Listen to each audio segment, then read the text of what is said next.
देश में जहां प्रधानमंत्री मोदी विदेशी दौरे पर है, तो वहीं राहुल गांधी एक के बाद एक देश के दौरे पे। आज उसी कड़ी में राहुल गांधी अपने संसदीय क्षेत्र रायबरेली पहुंचे। आपको बता दो 2024 के परिणामों के बाद राहुल गांधी दूसरी बार रायबरेली पहुंचे हैं, लेकिन बतौर एलओपी राहुल गांधी पहली बार आज रायबरेली पहुंचे, जहां पर उन्होंने शहीद स्मारक का पहले दौरा किया। उसके बाद वहां शहीद जो सैनिक है अंशुमन, उनके परिवार से वो मिलते हैं। लेकिन जहां राहुल गांधी का आज रायबरेली के अंदर भव्य स्वागत हुआ, जननायक के पोस्टर्स लगे, तो वही राहुल गांधी के विरोध में भी कई पोस्टर्स लगे। सवाल राहुल गांधी के हिंदू होने तक आ चुका है और पोस्टर लगा दिए गए हैं। क्या राहुल गांधी हिंदू हैं? एक बड़ा सवाल वहां पर विरोध के तौर पर खड़ा हो गया। इस पर ज्यादा बातचीत करने के लिए हमारे साथ जुड़ रहे हैं कांग्रेस के सेक्रेटरी हैं यूथ कांग्रेस से। सर, आज रायबरेली का राहुल गांधी का दौरा, बतौर एमपी है वहां के, और आप जो है नेता विपक्ष के तौर पर वहां पर दौरा करने गए हैं। स्वागत होता है, जननायक के पोस्टर्स लग जाते हैं, साथ ही बड़ा सवाल वहां पर विरोध के तौर पर खड़ा हो जाता है। राहुल गांधी, जवाब दीजिए, क्या आप हिंदू है? कैसे इस पूरे विरोध को देखते हैं और क्या इस सवाल के जरिए से जो है पूरी बात करने की यहाँ पर कोशिश की गई है? नमस्कार। मैं आपको नमस्कार करना चाहता हूं और आपके दर्शकों को मैं ये कहना चाहता हूं, देखिए राहुल गांधी जी आज के समय जनता के हितों की बात कर रहे हैं, जनता के मुद्दों की बात कर रहे हैं। चाहे वो लोको पायलट्स हों, चाहे वो मजदूर हों, चाहे वो किसान हों और चाहे वो युवा हों। तो मैं ये कहना चाहता हूं, और अब तो बहुत बड़ी विपक्ष की भूमिका, लीडर ऑफ अपोजिशन की जो भूमिका है उसको इस तरीके से निभा रहे हैं, मतलब मैं आपको बता नहीं सकता। आप बताइए, देश प्रधानमंत्री विदेशी दौरा कर रहे हैं। देखिए जनता ने उनको जिताया है, मगर आज जनता के लिए, मतलब जिसे कहते हैं जनता की कोई बात करना, जनता के मुद्दों की बात करना, जिस तरीके से ये जीत कर आए हैं, जो इन्होंने युवाओं के साथ 2 करोड़ चाहे रोजगार की बात करी हो, चाहे 15 लाख खाते में डालने की बात करी हो, और चाहे 100 स्मार्ट सिटी, बुलेट ट्रेन, तरह तरह के वादे किए हैं। मैं कहना चाहता हूं, आज राहुल गांधी जी ने जब संसद के अंदर जब ये कहा कि हिंदू कभी भी ऐसी कोई बात नहीं करता, अयोध्या की उन्होंने बात करी, राहुल गांधी जी ने सभी धर्मों की बात करी। ये देश संविधान से चलेगा, ये देश हिंदू मुस्लिम सिख ईसाई नहीं करने से चले, मतलब जैसे नरेंद्र मोदी जी हिंदू मुस्लिम कर देते हैं, कहीं दंगे हो जाते हैं, तो राहुल जी ने क्या कहा? राहुल जी ने शिव जी की फोटो दिखाई, राहुल जी ने गुरु नानक जी की भी दिखाई। आप समझिए, सभी धर्मों को साथ लेके चलने की बात करी राहुल जी ने। कहीं उन्होंने ऐसी कोई बात नहीं करी कि हिंदू विरोधी वाली ऐसी कोई बात हो। ये तो इनके कुछ कार्यकर्ता, कुछ नेता ऐसा काम करवाते हैं बीजेपी के, नरेंद्र मोदी जी के, जिस तरीके से देश में माहौल खराब हो। जी। लेकिन सर, गुजरात में हमने देखा कि विरोध होता है जब राहुल गांधी गुजरात में जाते हैं। हमने जंतर मंतर पर देखा कि जब से हिंदू हिंसक होते वाला बयान उनका जो तोड़ मरोड़ करके पेश किया गया, उसके बाद से ही उनका विरोध हो रहा है। लेकिन सवाल ही उठता है कि आखिर रायबरेली में कौन उनका विरोध करना है, क्योंकि रायबरेली उनका संसदीय क्षेत्र है, भारी मतों से वहां पर जो है वो जीत करके आते हैं, उन्हीं के गढ़ में उनका विरोध हो रहा है। नहीं नहीं नहीं नहीं, मैं आपको फिर बताना चाहता हूं, जो राहुल जी की जो सामने जो कैंडिडेट था, उनके कुछ लोग हैं, कुछ कार्यकर्ता हैं, वही ऐसा काम कराते हैं, और वो तो हर जगह कराएंगे, क्योंकि आज राहुल जी ने उनको जो पटकनी दी है, जो 50 पे जो कांग्रेस पार्टी के जो सांसद हमारे जो जीत कर आए हैं, वो इनको कहीं ना कहीं, मतलब अच्छा नहीं लग रहा। आप समझ रहे हैं मेरी बात? आज इनकी बहुमत की सरकार नहीं है, ये समझिए बैसाखी की सरकार पे चल रही है, समझिए। आप मुझे बताइए, संसद में राहुल जी ने मुद्दों की बात करी थी, और एक एक करके कभी नरेंद्र मोदी जी उठ के जवाब दे रहे थे, कभी राजनाथ जी जवाब दे रहे थे, कभी अमित शाह जी दे रहे थे, तो तमाम इनके सांसद दे रहे थे। बताइए, 1 महीना हो गया इनको शपथ लिए हुए, इस एक महीने के अंदर बताइए एक भीषण ट्रेन हादसा हो जाता है, जम्मू कश्मीर जी। में 8 हमारे जवान शहीद हो जाते हैं, नीट पेपर लीक हो जाता है, नीट पीजी निरस्त हो जाता है, यूजीसी नेट का पेपर लीक हो जाता है, जॉइंट सीएसआईआर यूजीसी नेट निरस्त हो जाता है। बताइए दूध सब्जी टोल इनके रेट महंगे हो जाते हैं। आप समझ रहे मेरी बात? बेरोजगारी जी। 8 महीने का रिकॉर्ड तोड़ चुकी है अभी तक। तो और जो थोक महंगाई जो दर है वो 15 महीने में से ज्यादा बढ़ी है। तो मैं ये कहना चाहता हूं ऐसा क्यों हो रहा है? इन्होंने तो महंगाई को कम करने की बात करी थी अभी, बताइए ना, तो कहीं नहीं हुआ ऐसा। बस मैं यही कहना चाहता हूं कि आज नरेंद्र मोदी जी को देश के जो विभिन्न मुद्दे हैं वो दिखाई नहीं दे रहे। बताइए आज रशिया चले गए हैं, राहुल जी बिल्कुल। बताइए कल मणिपुर गए थे। मैं कहना चाहता हूं मणिपुर कहाँ का हिस्सा है? भारत का अंश है। क्या नरेंद्र मोदी जी मणिपुर नहीं जा सकते? बताइए, उन्हें रशिया में जाने की क्या जरूरत पड़ गई? मुझे बताइए अभी। आप समझते हैं मेरी बात? जी, बिल्कुल। इसी में देखिए आज रायबरेली पहुँचते हैं, जो शहीद स्मारक है पहले वहाँ पहुँचते हैं, वहाँ पे पौधा जो है रोपण करते हैं और साथ ही शहीद शहीद अंशुमन के परिवार से भी मिलते हैं, जहाँ पर एक बार फिर जो बोलते हैं दुखती रथ पे जो है हाथ रख दिया गया है, यानी कि फिर से अग्निवीर का मुद्दा वहाँ से ज्वलंत हो जाता है। परिवार वाले साफ कह रहे हैं कि अग्निवीर अग्निवीर को युद्ध में खत्म बंद होना करने की चाहिए। जी, जी जी। तो कैसे देखते हैं क्या राहुल गांधी लगातार मुद्दों को छू रहे हैं, मुद्दों पर चर्चा कर रहे हैं, वहीं प्रधानमंत्री मोदी जी अभी वही जो उनकी पुरानी नीति है, विदेश नीति, उसी को चमकाने में लगे हैं क्या? देखिए विदेश में हमारी बहुत दुर्गति है, आप समझिए। विदेश में हमारे रिश्ते ठीक नहीं है, ये तो सिर्फ दिखावा कर रहे हैं। हमारे विदेशों से भी बहुत मतलब संबंध अच्छे नहीं है। मगर मैं ये कहना चाहता हूँ नरेंद्र मोदी जी को रशिया जाने की क्या आन पड़ गई? बताइए आप। क्या जी। मणिपुर नहीं जा? मणिपुर में देखिए कितनी बुरी हालत है हमारी, हैं? बताइए मणिपुर के अंदर आज भी कल राहुल जी गए, कल राहुल जी राहत शिविर केंद्रों में गए। बच्चे आज भी बताइए परेशान है, स्कूल नहीं जा पा रहे। आप समझिए कि खाने की समस्या, पीने, हर एक चीज की वहां समस्या कितनी बड़ी है। और नरेंद्र मोदी जी को क्या मणिपुर दिखाई नहीं देता? वहां भी तो डबल इंजन की सरकार है, बताइए आप। हैं? मैं फिर बता रहा हूं, ये देश भाईचारे, मोहब्बत मोहब्बत भाईचारे, सम्मान से ये देश चलेगा। और मणिपुर में भी यही सब चाहिए। एक बार नरेंद्र मोदी जी चले जाएं, वहां से वहां बात कर आए, जो परेशानियां वहां जो बहुत है उसको ठीक करके आना चाहिए। आप समझ रहे हैं ना? बच्चों की भविष्य के साथ वहां खिलवाड़ हो रही है, स्कूल बंद है। क्या करेंगे बताओ? कैसे मतलब उनके माता पिता उन बच्चों का भविष्य कैसे आगे बढ़ाएंगे? बताइए आप। तो कहीं ना कहीं तो क्या बहुत परे। हाँ जी, बताइए। तो क्या राहुल गांधी उन्हीं जख्मों पे मरहम लगाने का काम कर रहे हैं? क्योंकि पिछले 1 साल से भी ज्यादा का समय हो गया प्रधानमंत्री मोदी जी जो है मणिपुर नहीं जाते, छात्रों के मुद्दे पर कुछ नहीं बोलते, सुप्रीम कोर्ट में इतना बड़ा मुद्दा नीट का चल रहा है। यानी कि जो देश के मुद्दे हैं, जो अपने घर के मुद्दे हैं, क्या उनसे पूरी तरीके से मुँह मोड़ चुके हैं प्रधानमंत्री मोदी जी? बिल्कुल बिल्कुल बिल्कुल, मैं यही कहना चाहता हूँ। देखिए अग्निवीर जैसी जो ये समस्या है, शहीद कैप्टन अंशुमन सिंह के माता पिता ने भी यही कहा है कि अग्निवीर जैसी ये जो योजना है ये बंद होना चाहिए, शहीद का दर्जा मिलना चाहिए। और जो पुरानी जो बहाल थी वो वैसे ही ये मतलब चलना चाहिए। और दूसरी बात मैं ये कहना चाहूंगा, देखिए आज छात्रों के भविष्य के साथ भी खिलवाड़ हो रही है। बताइए, मैं ये कहना चाहता हूँ ऐसा क्यों? पेपर लीक कैसे हो जाता है? ये तो बड़ी बड़ी बातें करते थे, हैं? इन्होंने तो युद्ध रोक दिया। बताइए, यूक्रेन का युद्ध रोक देते हैं ये, हैं? और कभी ये इजराइल गाजा का युद्ध रोक देते हैं ये। तो देखिए बहुत समस्या है। ए- इतनी बड़ी धांधलेबाजी चल रही है, 20-20 लाख 30-30 लाख में पेपर बेच देते हैं। तो मैं सिर्फ यही कहना चाहता हूँ, जो इनका प्रदीप जोशी है, क्या नाम है उनका, वो वो वो बताइए, उनका छत्तीसगढ़ में भी वो ऐसा करते हैं, हर जगह वो ऐसा ही काम कर रहे हैं।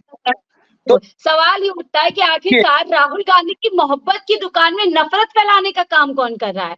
जिस भी दौरे पे जा रहे हैं वहीं पर इस तरीके के पोस्टर्स लगाए जा रहे हैं।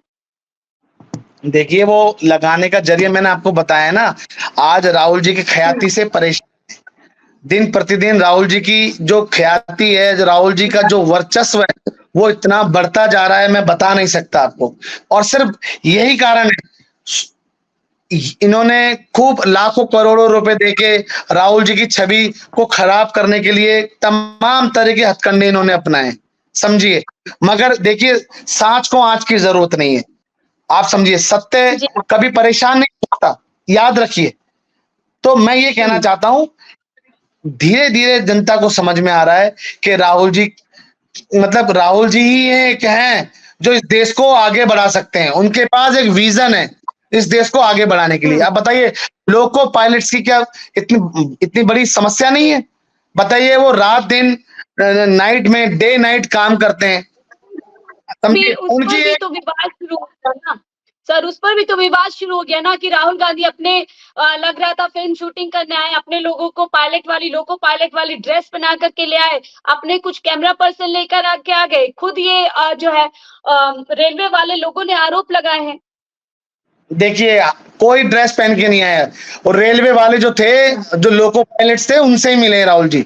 देखिए, मैं फिर आपको बार बार कह रहा हूं कि ये देश को गुमराह करने का काम बीजेपी करती है, नरेंद्र मोदी जी करते हैं, समझिए आप मेरी बात। और ये तरह तरह की हथकंडे अपना रहे हैं। मैं कहना चाहता हूं, मीडिया को कितना खरीद लेंगे आप? मतलब जनता के दिलों से तो राहुल जी को नहीं निकाल सकते ना।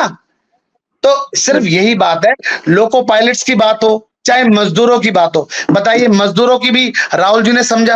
बताइए, 500-600 रुपए की दिहाड़ी पाने वाले लोग, उनकी समस्या को राहुल जी ने समझा है। बताइए, इनको नहीं दिखाई दे रहा? इस दिल्ली को क्या मजदूरों ने बनाया, ये देश को, ये धीरे धीरे ये जो डेवलपमेंट है, उसमें सबसे बड़ा हाथ मजदूरों का होता है। उनकी कौन समस्या को समझेगा? के भी बच्चे हैं, महंगाई से वो त्रस्त हैं, बच्चों की पढ़ाई से वो त्रस्त हैं मजदूर। तो समझिए ना, जब एक मजदूर से मिलेंगे तो उनकी समस्या देखिए, महंगाई भी है, उन बच्चों की पढ़ाई भी है, बच्चों की शादी ब्याह भी है, तो बहुत सारी परेशानियां हैं। तो मैं ये कहना चाहता हूं, आज सरकार को कहीं ना कहीं ये समस्याएं दिखाई नहीं देती। और आज मैं फिर बता रहा हूं, अगर ऐसा ही चलता रहेगा नरेंद्र मोदी जी का रवैया, तो याद रखिए, ये जो की सरकार है, ये बहुत ही जल्दी, मैं बता रहा हूं, चाहे 2-3 महीने लगे, चाहे 6 महीने लगे, ये बहुत ही जल्दी गिर जाएगी, बता रहा हूं। ठीक है, वो तो अलग सवाल है और वक्त ही बताएगा, लेकिन बड़ा सवाल यहाँ पर ये उठता है प्रकाश जी, क्या पूरी तरीके से बौखला गई है भारतीय जनता पार्टी? क्योंकि राहुल गांधी सदन से लेकर सड़क तक एक नई राजनीति की इबारत लिखते हुए नजर आ रहे हैं। वो जनता से संवाद कर रहे हैं और एक जननायक के रूप में वो लोगों के बीच में अपनी एक पहचान बनाते हुए नजर आ रहे हैं। देखिए, राहुल जी शुरू से ही, पिछले गत 10 वर्षों से भी राहुल जी चाहे विपक्ष में नहीं थे, फिर भी विपक्ष की पूरी भूमिका निभा रहे थे, मगर उस वक्त भी सरकार राहुल जी की नहीं सुनी थी। मगर आज जनता ने राहुल जी को बहुत मजबूत करा है, 99 हमारे सांसद चुनकर आए हैं। तो अब पूर्ण जो हमारा जो मतलब जो विपक्ष है, वो बहुत मजबूत तरीके से है, और इसलिए जनता के मुद्दों की बात राहुल जी कर रहे हैं। अभी मैं आपको फिर बता दूं, नरेंद्र मोदी जी ने किसानों से भी वादा किया है। आज भी किसानों की आय दुगनी करने का वादा था, किसानों का कर्जा माफ करने का वादा था। बताइए, इन्होंने किया? 750 से ज्यादा किसान शहीद हुए। अभी पिछली बार जब अभी अभी कुछ दिनों पहले भी किसान जब आए थे, तब इन्होंने आंसू गैस के बम गोले भी छोड़े थे। तो समझिए ना, किसानों की भी परेशानी है, तो महिलाओं की भी परेशानी है। महिलाओं को उत्पीड़न देखिए कितना बढ़ता जा रहा है, महिलाओं पे रेप कितने केसेस कितने बढ़ते जा रहे हैं इस सरकार में।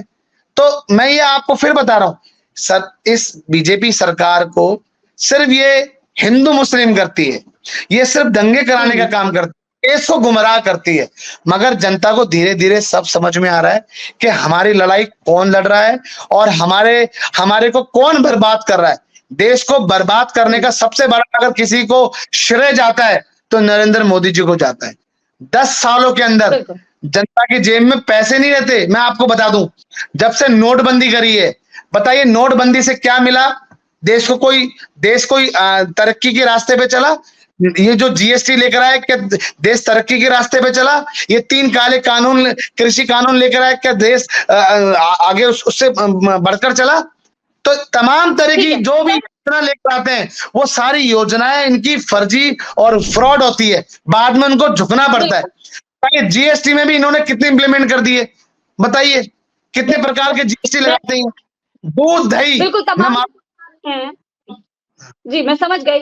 सर तमाम मुद्दे क्योंकि वाइंड अप करना है, वाइंड अप की तरफ चलते हैं। बिल्कुल तमाम मुद्दे सामने हैं। सवाल इसी से जुड़ा हुआ है कि चुनाव से पहले कई बार प्रधानमंत्री मोदी जी ने ये आरोप लगाए कि राहुल गांधी एक शहजादे हैं और चुनाव के परिणाम के बाद विदेश यात्रा पर चले जाएंगे, सीरियस राजनीति को नहीं लेते हैं, इच्छुक नहीं है। तमाम ऐसे आरोपों को क्या अब राहुल गांधी ने साइडलाइन कर दिया है? खुद अपने ही आरोपों में बीजेपी यहाँ पर फंसती नजर आ रही है क्योंकि राहुल गांधी देश के अंदर है, एक के बाद एक दौरे कर रहे हैं। मणिपुर से लेकर असम तक जा रहे हैं, मजदूरों से लेकर लोको पायलट तक। वही प्रधानमंत्री मोदी जी एक के बेहद एक जो है विदेशी यात्राओं पे जाते नजर आ रहे। देखिए मैं कहना चाहता हूं देखिए आपने जो मुझे कहा मैं फिर बोल रहा हूं, आज विदेशी दौरा कौन कर रहा है? बताइए नरेंद्र मोदी जी कर रहे हैं। देखिए जनता को ये समझ में आता है राहुल जी कल मणिपुर थे, आज रायबरेली हैं। अब जनता को ये रहता है मन में कि राहुल जी कल कौन से राज्य में होंगे, उस राज्य की परेशानी को इस सरकार तक लाने का काम करेंगे। तो समझिए ना विदेशी दौरा नरेंद्र मोदी जी कर रहे हैं, इन्हें मजा आता है। देखिए इनको 20,000 करोड़ का महल मिला हुआ है 12,000 करोड़ का प्लेन मिला हुआ है ना? इनको 1.5 करोड़ रुपए का चश्मा पहनते हैं, 3 लाख रुपए की सब्जियां खाते हैं। तो शहजादा कौन हुआ? शहजादा तो नरेंद्र मोदी जी हुए, देश के राजा हैं ये। समझे ना? देश से कोई मतलब नहीं है, जब मन में आए तब ये कोई ऐसा काम रात को 8 बजे बैठ जाते हैं रात को 8 बजे कभी बोलते हैं नोट बंद कर देते हैं, कभी जीएसटी ले आते हैं, गब्बर सिंह टैक्स ले आते हैं, कभी क्या कर देते हैं। तो ये तो देश को बर्बाद करने की नीति तो इनके पास है।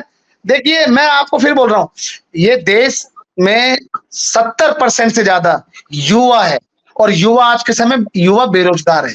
देखिए युवाओं को रोजगार की कोई बात नहीं, कितने सरकारी पद खाली पड़े उन्हें भरने का भी काम कर सकती है सरकार, मगर वो भी नहीं करते। तो मैं ये कहना चाहता हूं, देखिए जो नीति आयोग है मुझे लगता है वो इनको आईना शायद दिखाते नहीं है या ये देखना नहीं चाहते। कितने परेशानियों का अंबार है। मैं आपको फिर बता दूं, ट्रेन कितने हादसे बढ़ रहे हैं ट्रेनों में। आप बताइए लोको पायलट्स के लिए जो जरूरी सुविधा है, बताइए यूरिनल जैसी सुविधा भी इंजन के अंदर होनी चाहिए नहीं होनी चाहिए? बताइए यहां पर किसी का ध्यान गया नहीं गया, मगर राहुल जी का ध्यान गया। बताइए। तो मैं बता रहा हूं आपको, चाहे कोई भी समस्या हो, भारत से संबंधित समस्याओं का समाधान सिर्फ एक राहुल जी कर सकते हैं, जननायक कर सकते हैं, जन नेता कर सकते हैं। राहुल जी के अलावा नरेंद्र मोदी जी ने इस देश को बेचने की सुपारी ली हुई है। मैं आपको फिर बता दूं, ये सिर्फ बेचने का ही कारोबार करते हैं। अगर ये कहते 70 सालों में कुछ नहीं करा, माफ कीजिए मैं फिर बता दूं, 70 सालों के अंदर लगभग 50 साल कांग्रेस ने इस देश को चलाया है। 50 साल में क्या नहीं किया बताइए? मैं कहना चाहता हूं नरेंद्र मोदी 10 सालों में क्या एक यूनिवर्सिटी बनाई है? क्या एक बहुत बड़ा कोई हॉस्पिटल बनाया है? बताइए आप। देखिए अंबार ही अंबार है, अंबार है। बिल्कुल मैं पूछे एक बात पूछना चाहता हूं, बताइए राहुल जी क्या हिंदुओं की बात नहीं करते? राहुल जी क्या मुस्लिमों की बात नहीं करते? हर धर्म की बात करते हैं। क्या राहुल जी ने जाति जनगणना की बात नहीं करी? राहुल जी ने ये नहीं कहा कि जिसकी जितनी भागीदारी उसकी उतनी हिस्सेदारी? बताइए ये क्या गलत है? बिल्कुल। तो मैं ये कहना चाहता हूं, ये देश संविधान से चलेगा, संविधान से ही चला था, संविधान से ही चलेगा। ये तो संविधान को खत्म करना चाहते थे, ये तो जनता ने इनको आईना दिखा दिया। ठीक है सर, समझ गए। बहुत बहुत शुक्रिया हमसे जुड़ने के लिए। बड़ा सवाल यह है कि देश के अंदर समस्याओं का अपरमार है, लेकिन बड़ा सवाल ये उठता है कि प्रधानमंत्री मोदी जी को विदेशी यात्राओं से फुर्सत नहीं है। ऐसे में राहुल गांधी लगातार हर उस वर्ग के बीच में जाने की कोशिश कर रहे हैं जो लगातार समस्याओं से जूझ रहा है। ऐसे में निश्चित तौर से राहुल गांधी एक नई राजनीति को जन्म देते हुए दिखाई देते हैं। हालांकि इसको लेकर भी कई आरोप प्रत्यारोप का सिलसिला शुरू हो चुका है। न्यूज चैनल से लेकर सत्ताधारी लोग इसको एक तरीके से सत्ता चमकाने का सियासी जो है दांव बता रहे हैं। बहरहाल अभी के लिए दीजिए हमें इजाजत। आप इस पूरी रिपोर्ट के बारे में क्या सोचते हैं हमें कमेंट बॉक्स में जरूर बताइएगा। आगे जुड़ेंगे जयप्रकाश जी, बहुत बहुत शुक्रिया हमसे जुड़ने के लिए। अगली किसी और चर्चा के साथ आपसे फिर से जुड़ेंगे।